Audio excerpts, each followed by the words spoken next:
Добар ден!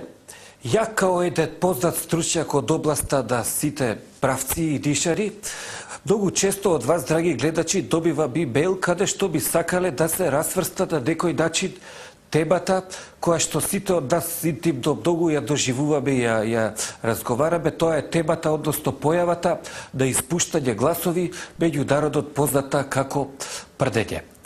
Токму прдењето ќе биде тема на мојата денешна елаборација и на почетокот ќе започнам со објаснување на неколку карактеристични ситуации и настани во кои што секој еден од нас се нашол во собствен живот и во животот на собствените пријатели и собствените членови на собствената фамилија. Значи, првиот начин, највообичаен, е така наречен обичен прдеж или прдеж вулгарис. Прдеж вулгарис е еден од најчестите прдежи што се вака за секојдневна употреба и тој обично не смрди многу заради тоа што не се испалува со голема љутина, уобичаено се применува при шетња на улица кога идеш и обично мислиш дека е тоа, дека ќе го испуштиш лагано, меѓутоа од знае да те излаже, да те превари и одда то. Това беше првиот пример. Одиме на вториот пример.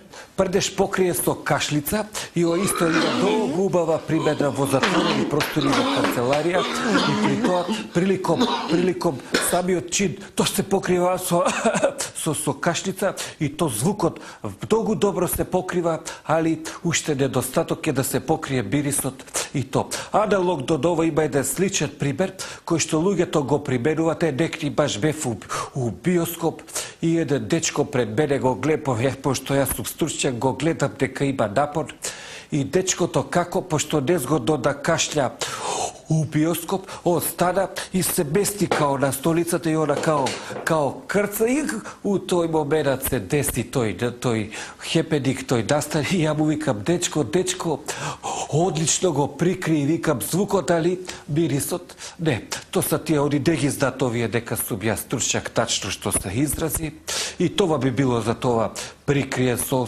кашлица или со друга ономатопеја. Понатаму имаме така наречен прдеж кој што ти дава и неочекуван поклон. Ова е, морам да ви напоменам, еден од најлошите, најлоша врста на прдеж.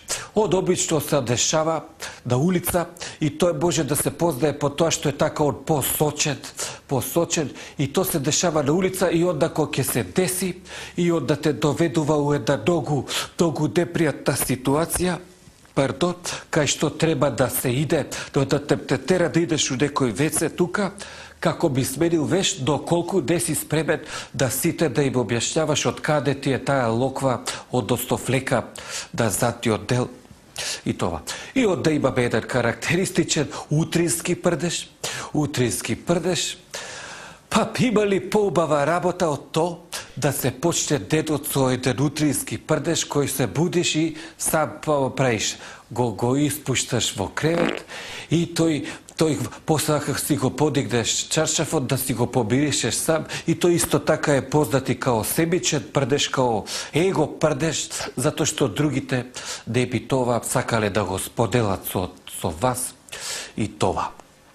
Значи, ова би била овака што се вика поопшто за прдежите и да че според најновите истражувања и све, да интересантно е то што прдежот може да се користи, значи покрај хороскоп и другите такви средства, прдежот може да се користи за процедување на карактер и това е особено има наоѓа практика при избор на брачен другар или при избор у политиката на коалиционен партнер или уопшто на партнер со кој у бизнес и така натаму.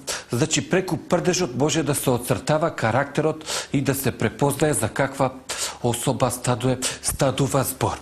Доволно е да им направите едно графче, да ги викнете на графче, да ги сркате и само да посматрате. И што ќе видите? Како ќе го познаете тој карактер? Това е на следниот начин. Културен. Отче прде и вика пардон. Това е карактеристика за културен.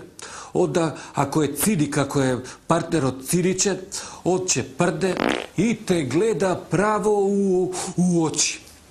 Од да има прдење, да лепо васпита, тоа исто карактеристика многу добра.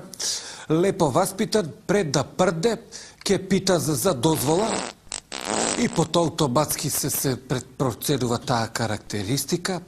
Од да имаш песимист, уште не прдал, мисли дека се усрел, да би простите на израз. Од да имаме дискретен, тоа е многу убава карактеристика, од која ќе се деси, од која ќе прде, и од да ви викам, ве болам да остане ова измеѓу нас.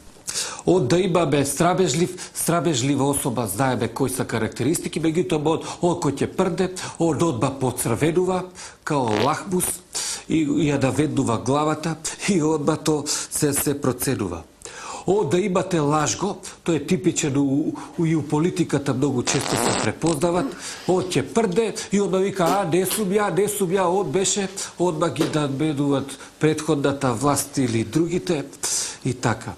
Од да имате неспособен, ова да обрнете внимание, тука сита се лажеме, неспособен, цел ден некако као да подпрднува, никако да земе напод да прде мушки или со села стага, што се вика, и това е карактеристика на неспособен.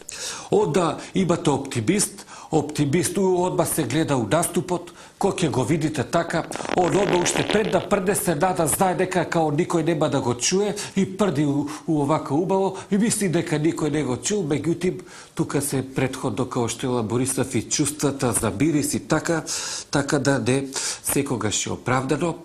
Од да имате баксус, кога ќе прде, може да му се деси да се испушти угаки, да се усере со извинение, и това е баксус карактеристика. И да на крај имате фалбаджија. Фалбаджија, то се одија исто у политиката, кога се пратне као они се, од кој ќе прде, сака сите да го чујат. И то. Има уште многу карактеристики, меѓутим, да не должиме во интерес на вниманието ваше.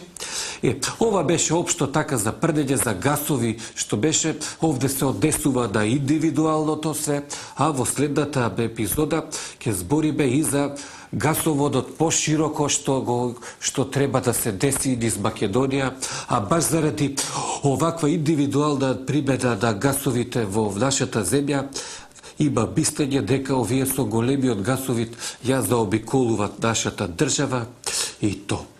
Това би било. Ви благодарам за вниманието.